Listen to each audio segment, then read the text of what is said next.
Hey everybody, welcome to another episode of the Men of Words podcast. Joined by Mr. Liam Murphy. Murph, how are you, sir? Muff, I'm good. I'm a little bit emotional. We just had a really beautiful conversation. I think really tough conversation, but one that we've been wanting to do for a long time, and change up the format, flick the switch a little bit, and be on the receiving end of the questions. Absolutely.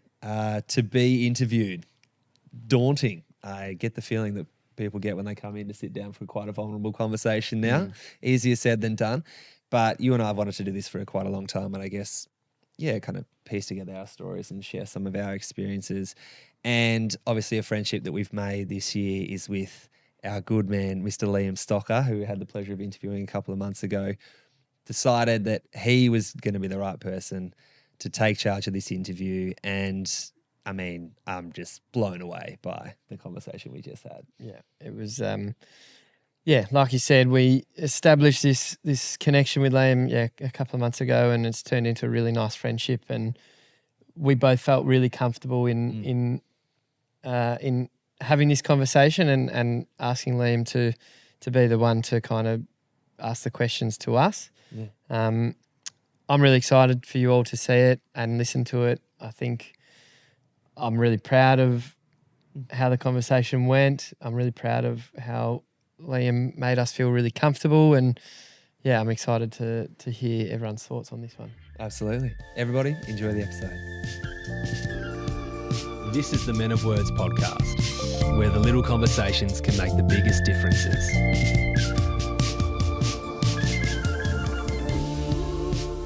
Hey guys, it's Liam here with the Men of Words podcast. I'm interviewing the boys today. I hope you enjoy. I hope we enjoy it. I'm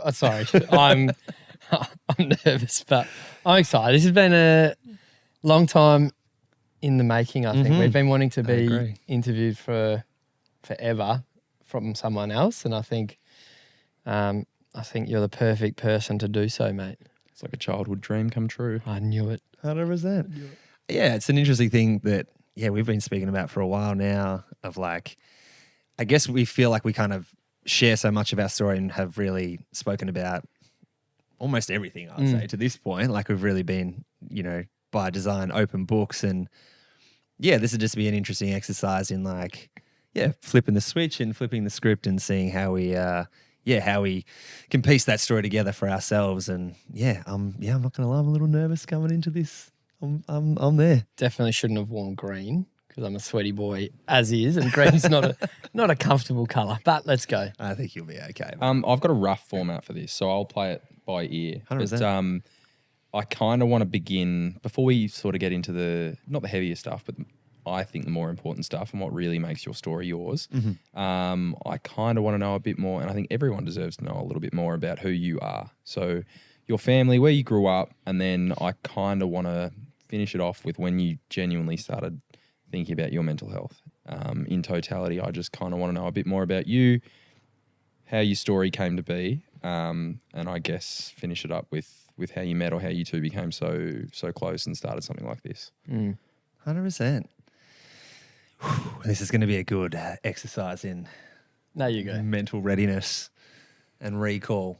I think Liam and I's stories are going to cross paths a fair bit in our journey upwards into adulthood and into our lives that we live now. But for myself, grew up in southeast suburbs in Melbourne, Mentone boy, very family-oriented childhood. I was very lucky to have maybe exceedingly large families on both sides. So between this weird balance of 6 aunties and 1 brother on my mum's side, and then 6 brothers and 1 auntie on my dad's side. So this weird like balance of, and then them obviously with a whole ton of kids. So, I think we're tipping 51 cousins on one side at the last count. I only know that because we had a family reunion recently.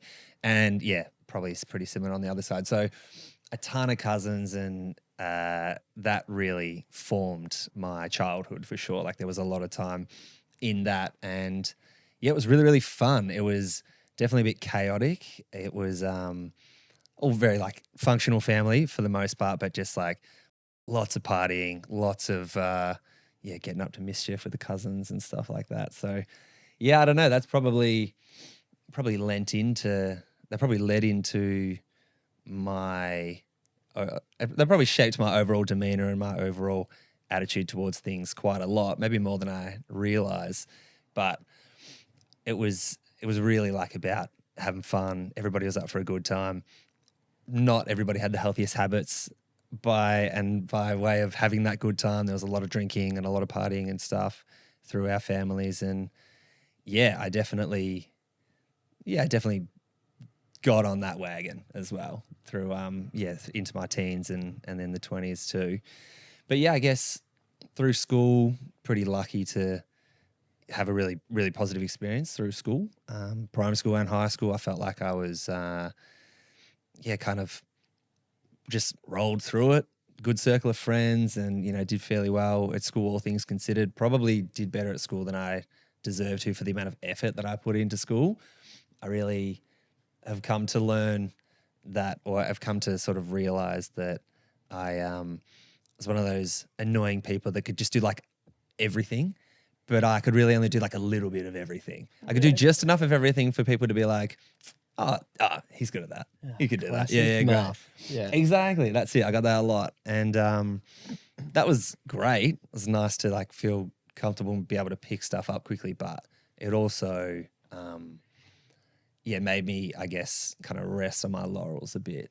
And I really did coast on that natural talent, which sounds like such an asshole thing to say, but it was a way of me just like not having to put in that much effort and still getting by and being semi-successful, whatever it was. And yeah, that was probably high school in a nutshell for sure. Just before you drive on a bit, I also, like, whether we like it or not, our parents are a really big part of who we are and 100%. who grew up. So maybe a little spiel just on who your parents are or who you've come to understand them to be now. Yeah, for sure. So, I mean, Tom and Marie Mumford, darling parents. I love them so much. And honestly, personality-wise, so polar opposite ends of the spectrum to who I am. Yeah. I think even amongst this rather raucous family, this rather raucous extended family that we had, my mum and dad and brother as well were quite reserved and very quiet and pretty introverted people. And so I don't know if that was just because there was space to be filled by someone loud and, and extroverted, but I definitely filled that spot in my family. Like, it was like a 90-10 split between me and the rest of my family. It was a bit, it was probably a little self-indulgent, but yeah, that was really kind of interesting because I look at their kind of main personality traits and I honestly don't see a lot of myself in them, or vice versa, I guess. I think, and it's probably the main thing is just that introverted, quiet sort of, more, that quieter personality, whereas I've just never been that. And, my old man is just an incredibly hardworking person, a very consistent person, like has kept the same job for such a long time and has been really driven by his purpose with work to sort of provide for the family. And like that was his role. And probably didn't have as much focus or didn't really know how to have as much focus on that soft skill parenting and, the sort of less structured family time and less results driven, sort of family time. But in that and in their own way, just two incredibly loving and nurturing people for sure. And definitely felt that and have never felt anything but just so unbelievably supported, especially because given my differing personality to them, I really rolled the dice on a lot of shit and still do and still am rolling the dice on a lot of stuff.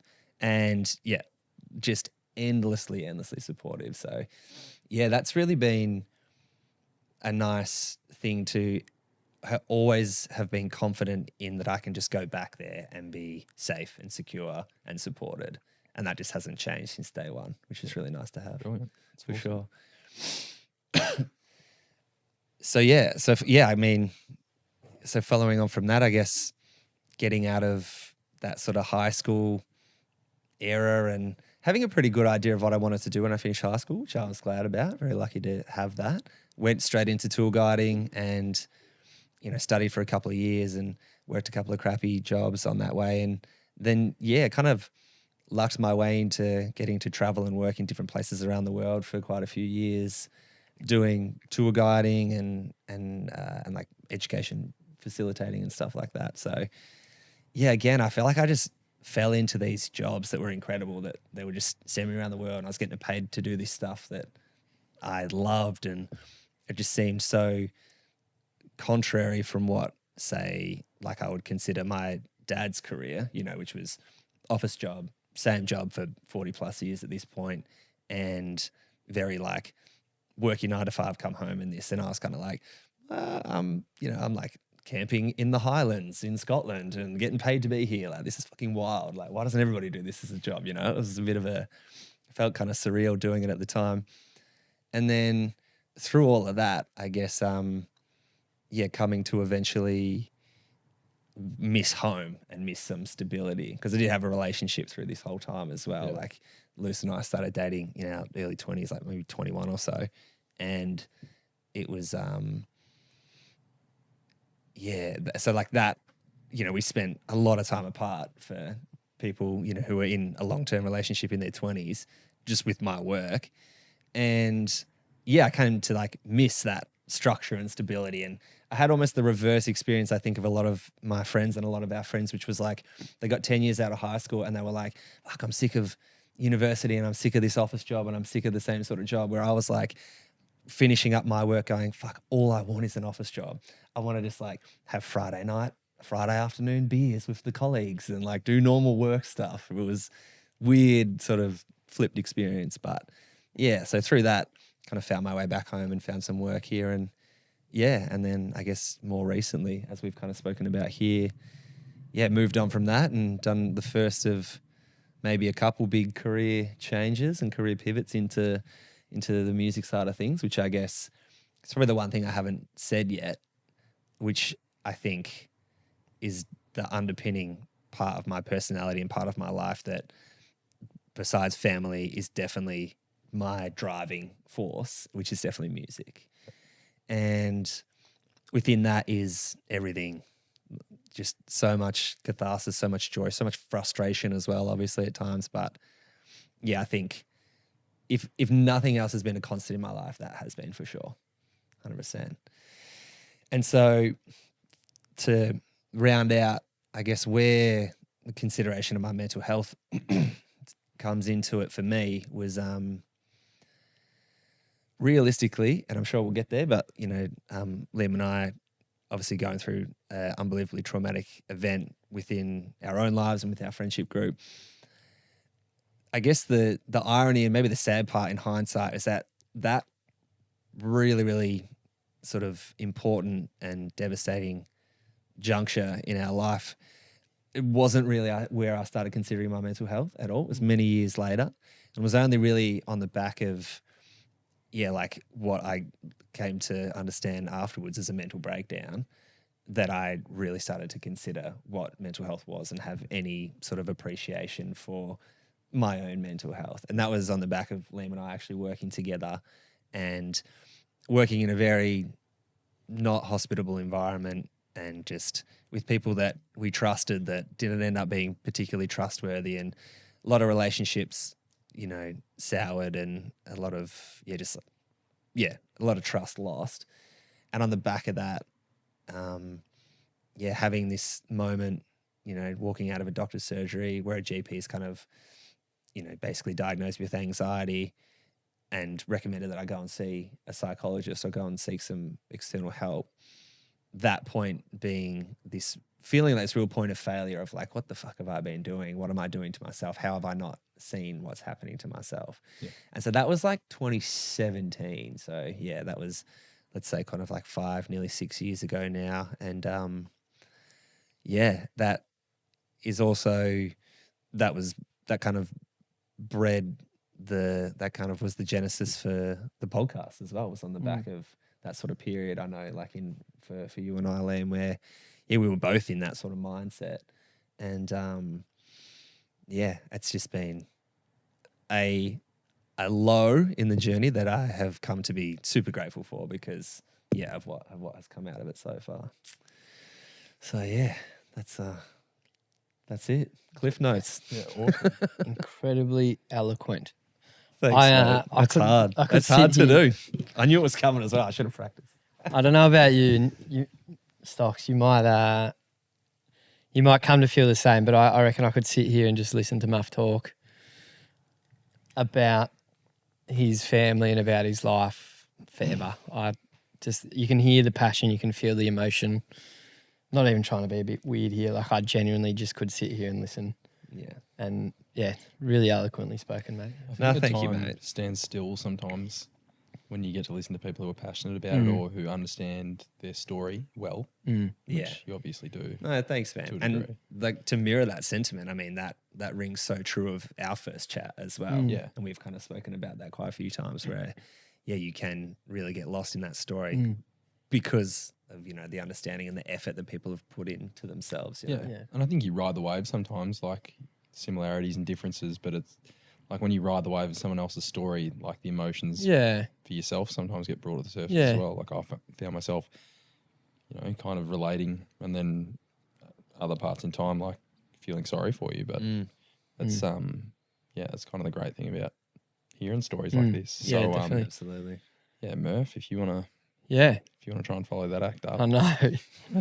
I know. This is the thing when he said he's Dual headlines, what are you frustratingly talking about? No, frustratingly good at everything. Story time is the biggest one. Yeah. I guess for me, if we go back, grew up in the Bayside bubble in Hyatt, Sandringham East. If you ask the snobs of Hyatt, Yeah, so Hyatt. yeah, Hyatt, I'm familiar. 100%. Obviously, Hyatt was a bit of a rough area in Bayside growing up. It was a strange one because, you talk about living in Hyatt and everyone goes, oh, yeah, just near Sandy. It's so nice there. And you're like, yeah, well, like a lot of government housing and a lot of scary people roaming the streets growing up. In terms of family stuff, one of two children. I've got a beautiful sister, 3 years older, Caitlin. She's my best mate.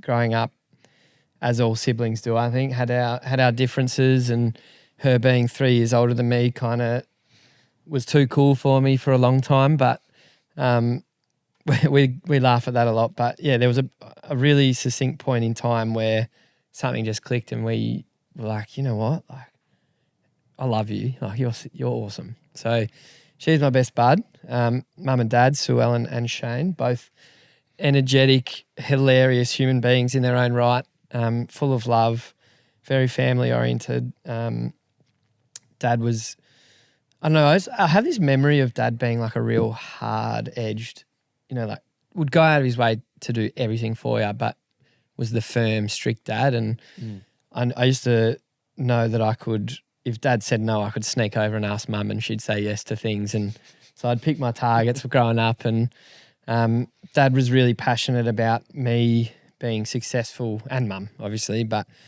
in whatever I wanted to be, whatever I wanted to do. I have vivid memories of him saying, like, mate, I don't care if you're packing shelves in a factory. Like, if that's what you want to do, that's what you want to do. So always really supportive. I think I let him and Mum down a little bit when I was a kid. I have a memory again of, I think through primary school, like you said, I grew up, had a really great time in primary school, was pretty handy at most sports that I tried at. Handy at basketball, handy at footy, probably more handy at cricket than I realised, and, played some rep teams and some rep squads, and always had people asking Dad on a Friday night why I was playing in this team and not playing in seniors and blah, blah, blah. And got to a pretty good level, and then just decided I hated cricket and just pulled the pin. And I just remember Dad being like, if I wish I had your talent, sort of thing. So I have some like funny memories of feeling like I've let them down in my childhood. But in saying that, if I was to go and ask them, they would tell me to grow up, sort of thing. Like they were always there to push me to reach my best. They'd really loving. Our family, nowhere near as big as yours, Muff. We have, I reckon I have probably 10 cousins in total. Mum had one brother, Dad had 2 brothers. They've all got 2 or 3 kids each. So, yeah, quite a small extended family. Really close to my grandmas. Didn't know one of my grandpas that well. I think he passed away when I was kind of like 3 or 4 or 5, and the second when I was maybe 7 or 8. But my grandma's one is still with us. They were huge parts of my childhood. Trying to think what else you've covered. I'm trying to like kind of tick the things. But yeah, I guess primary school, I loved primary school. Really comfortable with my friendship group and very lucky to still be really best mates with 4 or 5 of the guys that I went to primary school with. One of my childhood best friends, Jacqueline, one of the girls, I just watched her get married a couple of weeks ago, which was pretty special. High school was a bit different. High school, I went from kind of being the sporty kid to not being as good at sport as I thought, and that rocked me in my teens. You know, I thought that was what I was going to do. I thought footy, basketball, cricket, that was my direction. And yeah, I've spoken about a lot about kind of being put down for being too short as a kid and just being told you're never going to get anywhere. You're too, like, based on genetics, like something that I have no control over. So in terms of like mental health awareness, I think I always had an underlying maybe depression or anxiety there. Got bullied a bit in high school for being sort of short and stout, a bit Santa Clausy, a bit short and chubby. And I remember I cracked it one day and hit back at a bully, and the teacher just gave me a nod and turned his back and let me go for it for 10 seconds. And that was kind of like a point where everyone was like, okay, I think that was enough, sort of thing. I guess puberty hit as well, dropped a lot of the puppy fat, and started to kind of feel comfortable in my own self. But I know Mum and Dad always knew there was, maybe a bit of underlying depression. I got injured a lot as well as a kid, and I think that used to just really frustrate me and upset me to the point where, but only recently speaking to Mum, she was like, we were looking at getting you psychology appointments as a kid, and just based on some of those sort of things. Didn't know what I wanted to do after school. I kind of wanted to be a physio, didn't put in the effort, didn't get in, found a backdoor entry into it, gave it a crack for a little while, and then wasn't loving it, so quit uni, got a landscaping apprenticeship, quit that. About landscaping. We can brush past it. Yeah, I remember that. Popped my shoulder in like the first month, and then the boss just was an asshole and just wasn't for me. And I was going through like this phase where I was getting treated like shit at work, and Mum and Dad were on this big Euro holiday, and I'd not been on my own through something like that before. So there's another example of like some underlying issues that I probably was not aware of at the time, just like didn't know how to handle it. Chopped and changed, went back to uni and decided that I'd try a teaching degree in the outdoor ed world.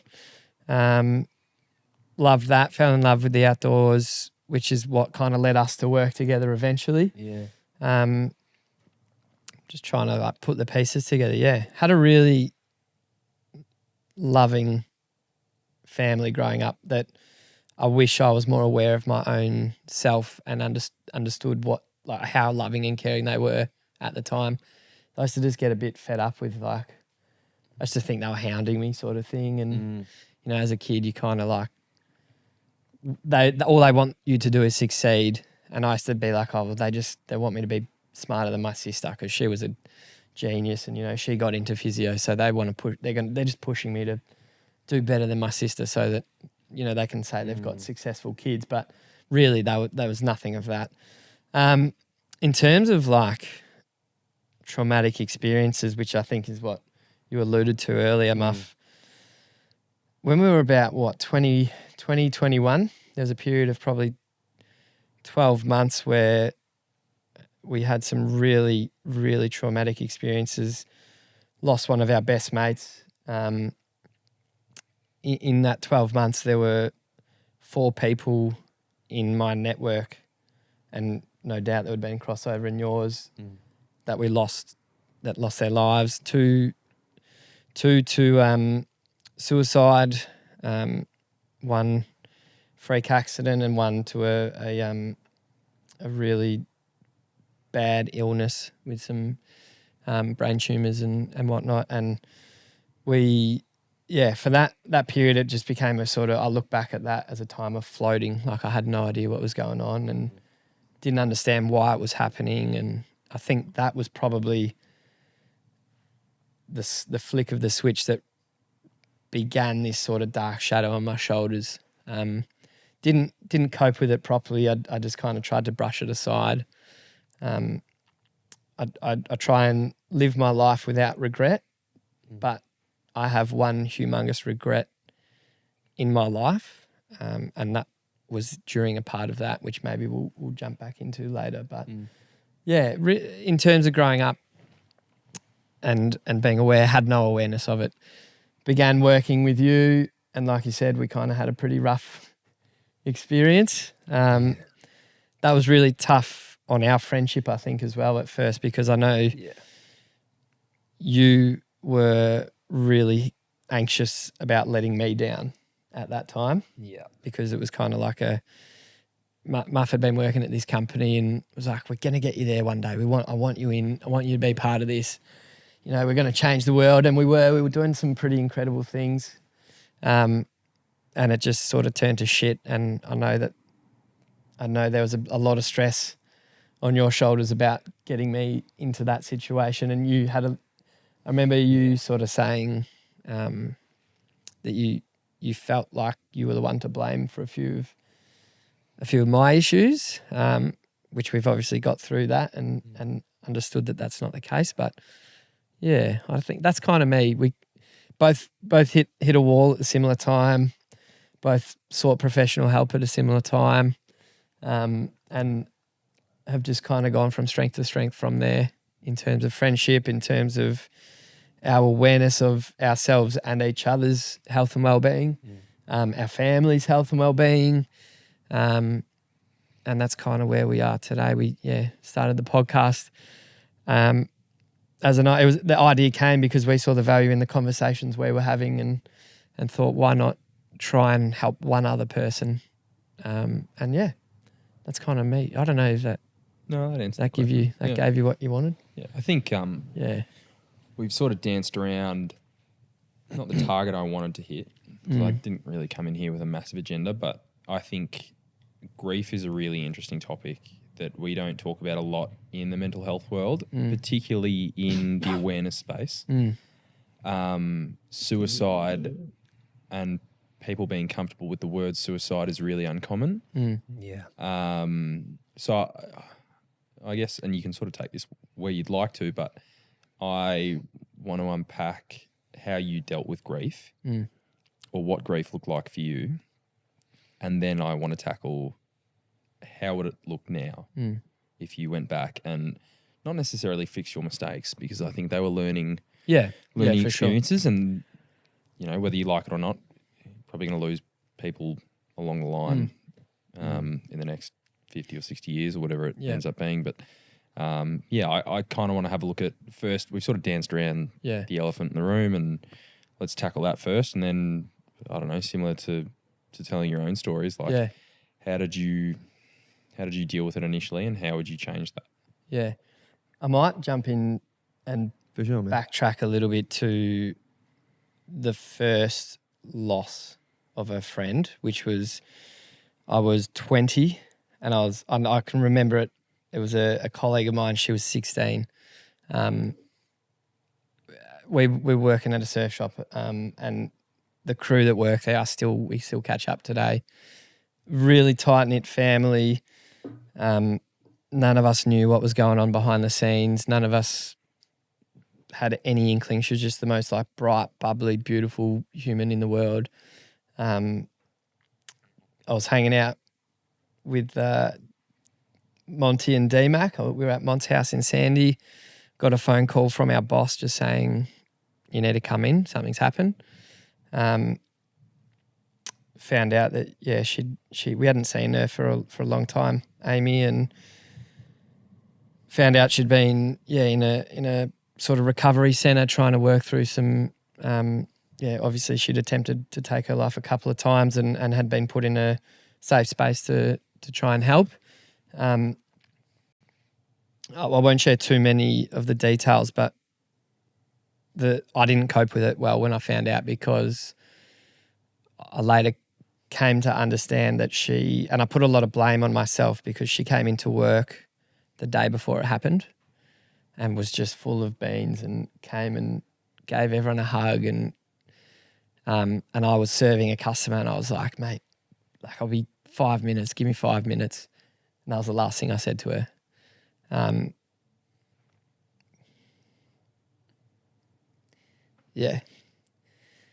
Didn't handle it well. Kind of at 20, you hear about it and you don't really know what it is.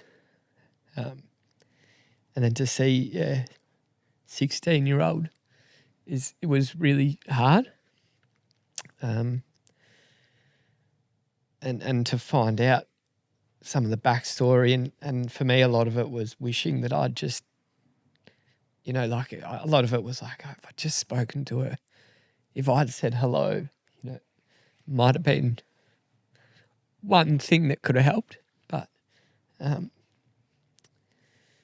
it was pretty tough. But then obviously in the next 6 months we lost a couple of other people, and then the not the big one, but the one that really hit us both was Seb. Yeah.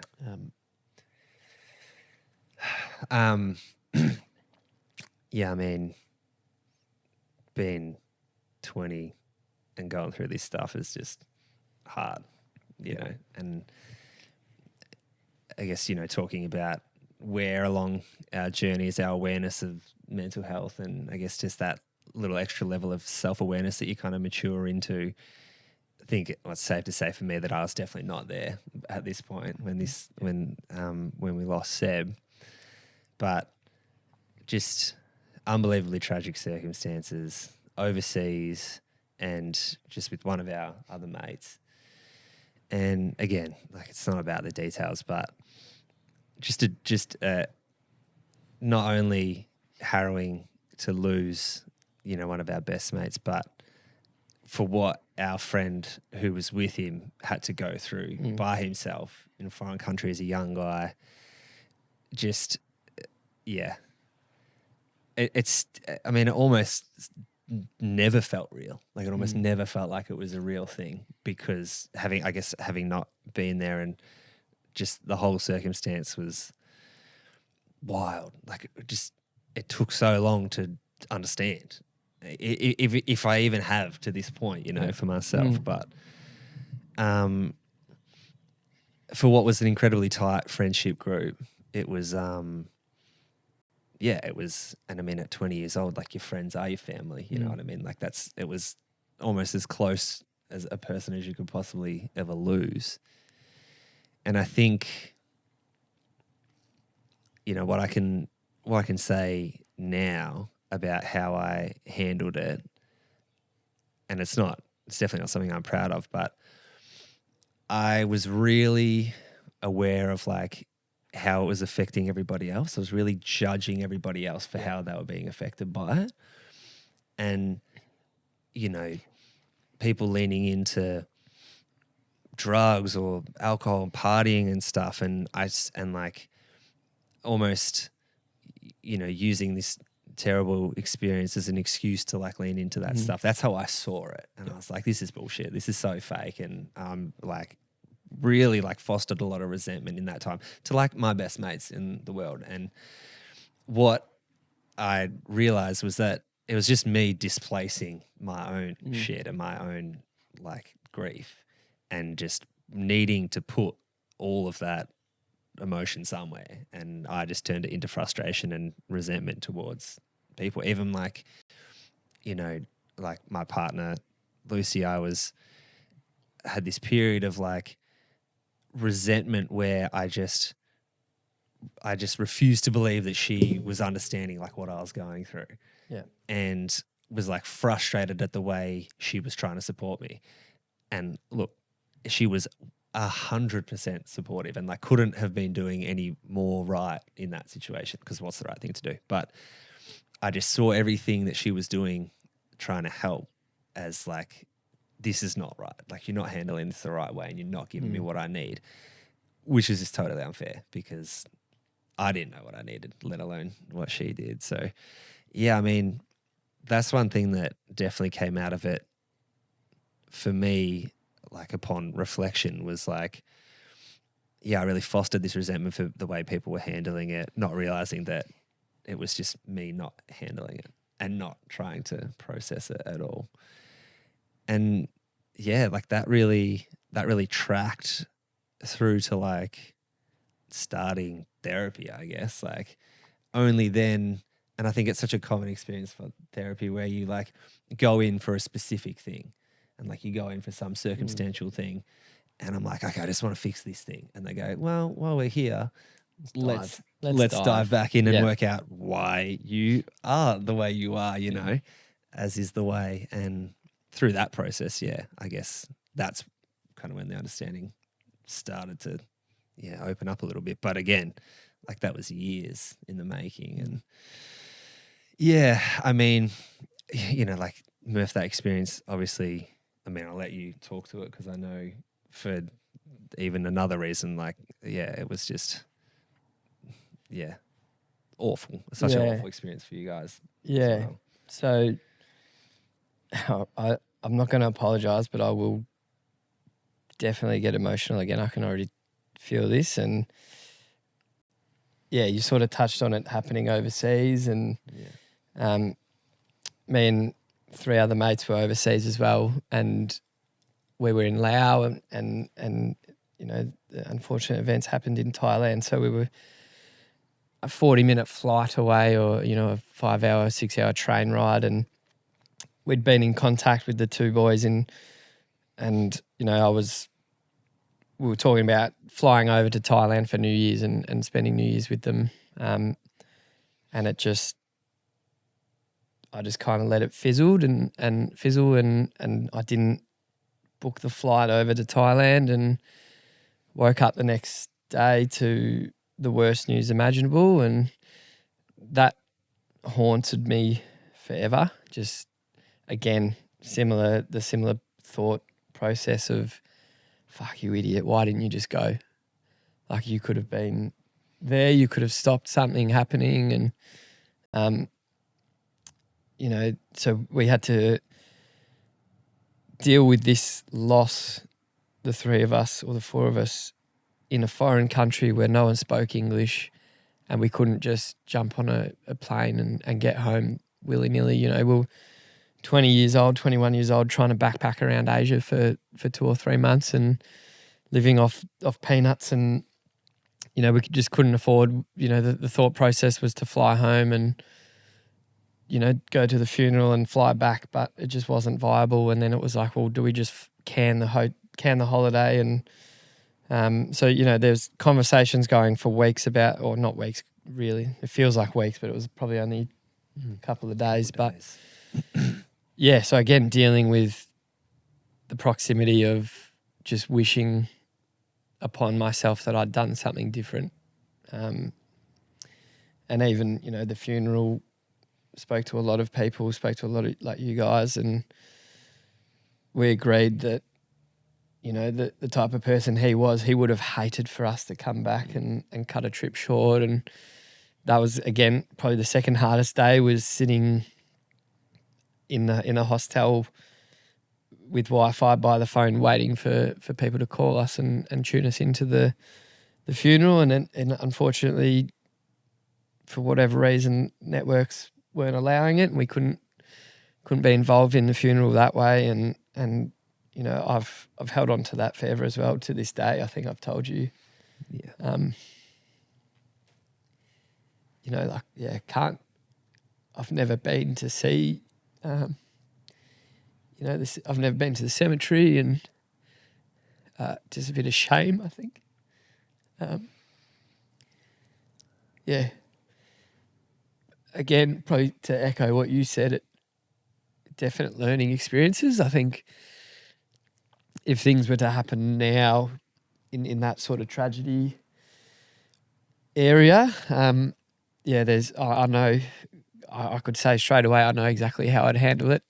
Truth be told, if it came, I'd probably shit the bed and freak out again and not want to, probably distance myself in some capacity to from people. And that, we had some really shit conversations with friends or people that we thought were friends, and for judging us for not coming back, or not going over to Thailand, like when they found out that we didn't book the flights, and had some pretty horrible conversations with people. And I think now, if it was to happen, there's no way I'd let people speak to others like that.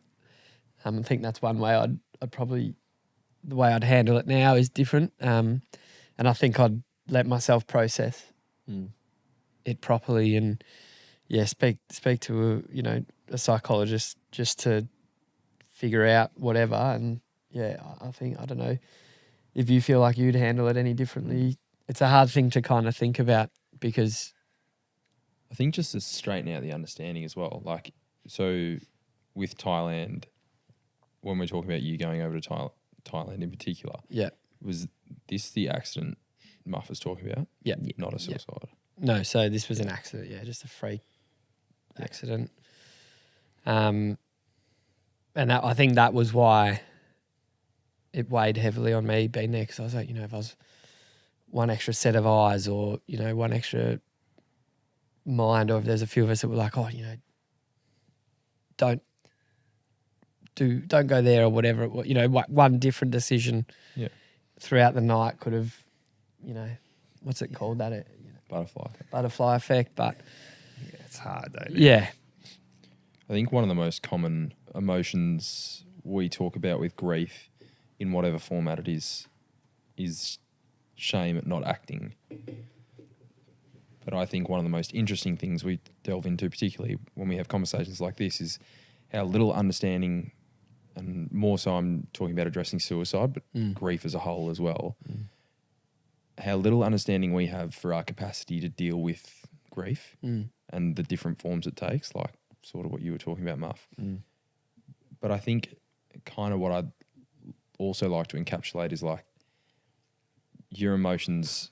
Well, obviously you might not have fully processed that now, but your emotions in due course that allowed you to process it a bit better than what you had at the time as well. Because I know we talk about short-term grief a lot, but I think the most interesting thing about this is something like survivor's guilt.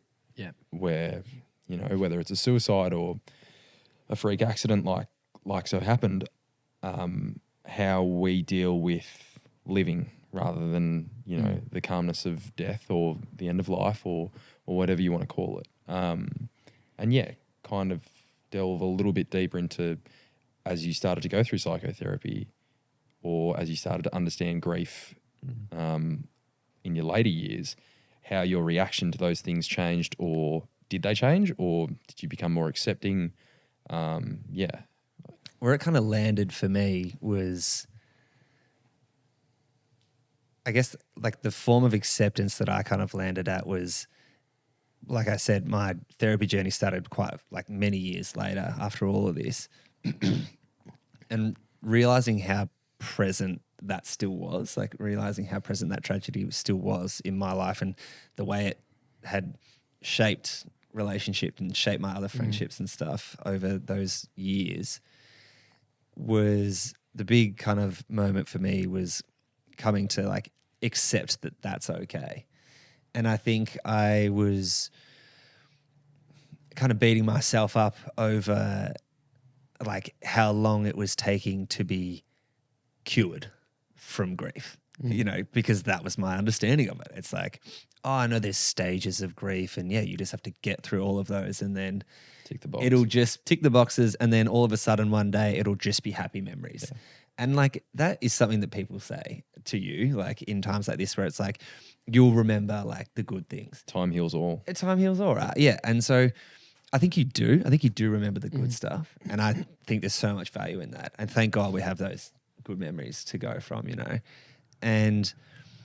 But yeah, I guess within that is, this kind of reluctance to accept that, oh, wow, this is taking me, like this is still so present so many years on. And almost having some guilt attached to that in some way, because it's like, well, I should be stronger and I should have been able to have dealt with this already. And like, why hasn't this grief turned into action of some sorts? Like, why haven't I weaponized it to use it in the most effective way possible? Like, because maybe there's like versions of that out in the public sphere of, say like, people like starting charities on the back of losing someone to some form of tragedy or illness or whatever it is. Incredible endeavor and absolutely all worth it. But I mean, comparisonitis has definitely been a through current of my life. And it's easy to kind of frame yourself up against somebody who's doing some incredible, philanthropic work like that and go, what the fuck am I doing other than just being sad? Yeah. And so coming to understand that, and that it is okay to be sad many, many years on. And like that will just like slowly the balance will tip back in the favor of positive memories and stuff. Not 100% of the way, but you'll be able to appreciate, the good parts of the life that you got to share. I think as a species, sometimes we associate strength with action off the back of hardship. Yeah, 100%. Not always the strongest people that do that. It takes strength to be still. Yeah. Fucking oath. But it's amazing how quickly when you go through a traumatic life event that you forget that. Yeah. Never mind being 20 years old, like people at 50 years old still forget that in the immediacy of trauma. Yeah, that's right. For sure. Yeah, do you want to take it away, Murph? I'm kind of at the moment, I will be honest and say I'm a little bit lost for words. For sure.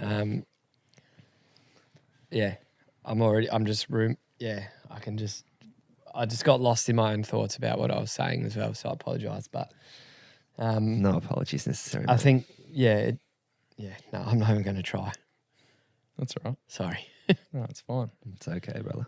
No, I think I'm glad we're delving into a topic like this, because for a lot of people, buzzwords, or not necessarily buzzwords, but trigger words as well with grief, become too hard for them to deal with or too hard for them to publicise. And I think that's kind of the epitome of what we're trying to do here, is make words like suicide less jarring, and make mental health stigma a little bit less of an issue, not by virtue of awareness, but by virtue of shared experience and action. And I think that's kind of what we're getting to by the end of this, is that like some of the learnings we're taking out of things is that conversations could have stopped a hell of a lot of hurt, or conversations at a more appropriate time when you understood someone's behaviour, or in your case, if you understood how different people deal with grief, trauma. And if we started having these conversations with people who understood these areas earlier, like when we're in our formative years, going through school or whatever else, and starting to have a much better understanding of how people deal with grief, and, God help us that we don't go through as much grief as others in life. But I think we're sort of framing the interview like I think we all try to deal with mental ill health and conversations around mental ill health, where it's just the conversation that matters. It's not necessarily the understanding. It's just conveying your emotions in a way that is healthy rather than conveying it in a way that is unhealthy. Yeah. And I think we so commonly revert to the unhealthy because it's easier, but that's exactly why it's easier. Yeah. Yeah. It's 100%, man. And, you know, the expectation for like a result out of said conversation as well. And we have spoken about this since day dot where, you know, it's hard to be the person like on the receiving end of a conversation like this if you have the expectation of yourself that you need to fix whatever's happening in that person's life or whatever that person's sharing with you. And I think we just default to that. And I don't know, I'm sure there's some like evolutionary stuff in there trying to help the people that we love, but you know, I'm so guilty of it, is that like as soon as there's an issue and I'm like, oh fuck, like all of a sudden I think, well, I'm probably the only person on the planet that could fix this issue for this person right now. Or if only they just did this thing that I think would work. You know, like you just want to fix everything and people. And it's just so counterproductive and probably less valuable than being able to just listen and be accepting. Yeah, 100%. And open on the other end of a conversation. I think we spoke about it a bit in my interview as well, like how dangerous and damaging comparative experience can be. Yeah. If it's not used in the right way. That's a really big one that came out of your chat, honestly, because I wanted to touch on it with your stories as well though. Yeah, let's. So when you're going through trauma like this, and like it should be unheard of, really, like there shouldn't be comparative experience because it's a one-off.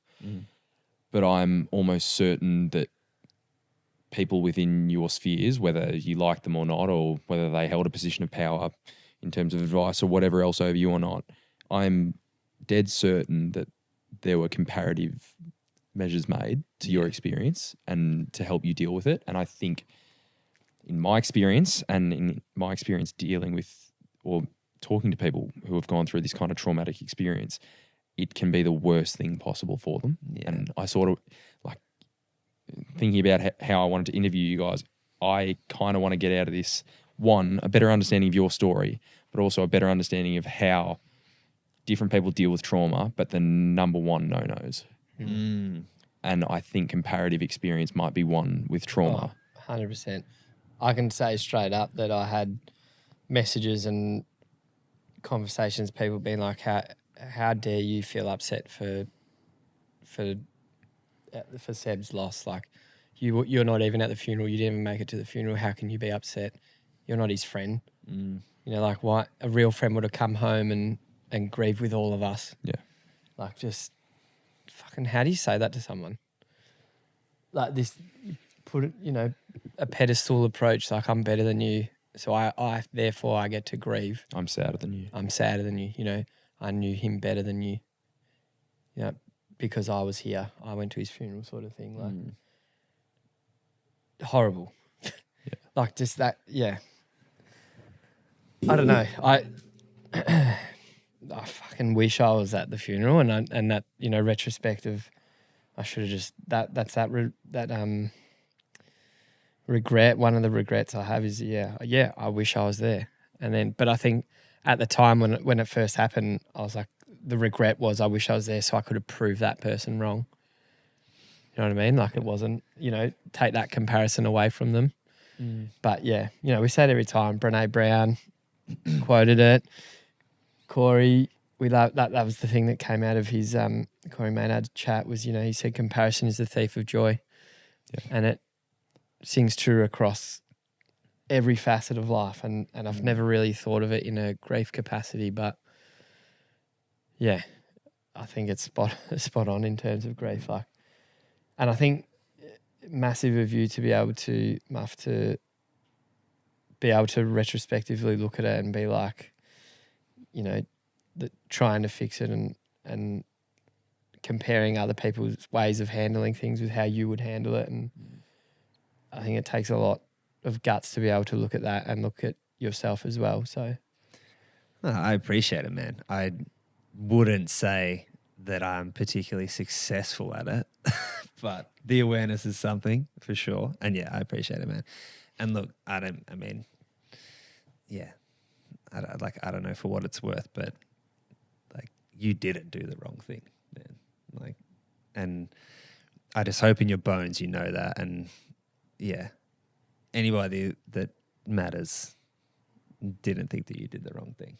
Like, you were honoring Seb in the way that, in exactly the vein that he would have. So, yeah, just for what that's worth, man. Thanks, mate. That's but yeah, I know that's been so hard. I guess like to continue on from what we're saying, that that comparative experience thing, I really think is rooted in the best intentions a lot of the time. And the version of it that I'm talking about, which let me say I think people try to draw a comparison between their experience and the experience that you may be having currently or have had to I don't think their intention is to weigh them against each other, but I think the intention is to try and relate and be like, I understand what you're going through. Whereas the reality is that you don't actually understand what anybody else is going through because nobody handles it exactly the same. Yeah. I tend to come from the line of thinking, and I know I can be a little bit more brutal along these lines sometimes, but I think for the majority of people, or the majority of understanding I have with people who try and relate their mental ill health, is it becomes a sympathy vote getting competition sometimes. Okay, and interesting. Not necessarily a conscious process where they're like, look, I need the sympathy more than you, or whatever it ends up being. But I think sometimes that survival part of our brain comes to the fore and we go, I'm struggling too. This is what I'm going through. I think it's more important. When I think if you're thinking cognitively and you're dealing with someone who's going through grief or mental ill health or something along those lines, your experience doesn't matter because it's not theirs. Yeah. So the learning's a bit different. And I know in my earliest days as a public speaker and everything I was taught, it was the comparative aspect is often the most damaging because nobody's experience is exactly the same. Yeah. But I think grief is the best example, better than any other example, better than depression, anxiety, any of these super common mental illnesses, because grief is more common than them. Yeah, true. But so many people deal with grief so differently that when we go straight to comparing our experiences, oh yeah, I had someone commit suicide, yada, yada, yada. It's not the same. It's not the same relationship you have with the person. Yeah. But I think we instantly go to that because we don't know how to have a conversation and assist someone in dealing with grief. Yeah. Yeah, it's true. And look, I agree. And I definitely have been fallen into that category for sure in the past of and yeah, honestly, to think about it now, it's it does come from a place of I don't know what else to say. It's to survive the conversation. Yeah, that's true. That's kind of a. But I think that's where it's true. that's where having these conversations where we're not filling the space. I know it's difficult to tear up, especially when you're on camera sometimes. But I think the most damaging thing you can do is fill that space with something that doesn't need to be there. Yeah. But I think that's where comparison comes in all the time. Yeah. Is true. The person spilling their guts to you doesn't know how to feel. Yeah. But you don't know how they're feeling. So there's no way for you to compare. There's no way for you to give advice. Yes, there are mental health professionals for this kind of stuff, but they've done years and years of study, and sometimes even they get it wrong. Yeah. So what makes you think that your advice is going to help anyone else out? I understand, this is what I experienced and this is what worked for me. And when it comes from that place, I think it's really beneficial. But if it goes straight to, I lost someone, whenever else, I think it goes away from being assisting someone in dealing with their grief or assisting someone in just having a conversation and being there for someone, which I think is of the utmost importance when we're going through things like that. But, and I think what I kind of want to finish on is how would you have a conversation with yourself in the aftermath? But if you got to go back in time and have the most important conversation you were going to have with yourself for how to frame, and it might not be any different because of the learnings you took out of it. But I think we're the best judges of how we would deal with our own experiences sometimes. Yeah. So if you would adjust or if you would have a different conversation with yourself, what would it be? Yeah, I Good mean, question. yeah, that's yeah, getting deep in the introspection pot. I know what I know, and I kind of touched on it before, but my conversation to the younger me in that, on the other end of that traumatic experience, would be in part to like accept and be much more understanding of other people's grief and recognize that it is grief and not people using this awful experience as an excuse to do whatever the fuck they want and just not be good versions of themselves. Yeah. Because that really, like I said, building, fostering that resentment through that period for people I love didn't serve me at all. And it certainly didn't serve them. It didn't help them with their grieving process. So that's definitely part of it. I think. Or would you change it? Is probably like, would you change the learnings? Do you think you could have fast tracked it? I guess is what I'm. That would, that would have fast tracked things as well. The only other piece of, not advice, the only other thing that I would have liked to have known in that point was that an objective voice and an objective sounding board to this and to all of your shit that you're dealing with is going to prove to be unbelievably beneficial for you. I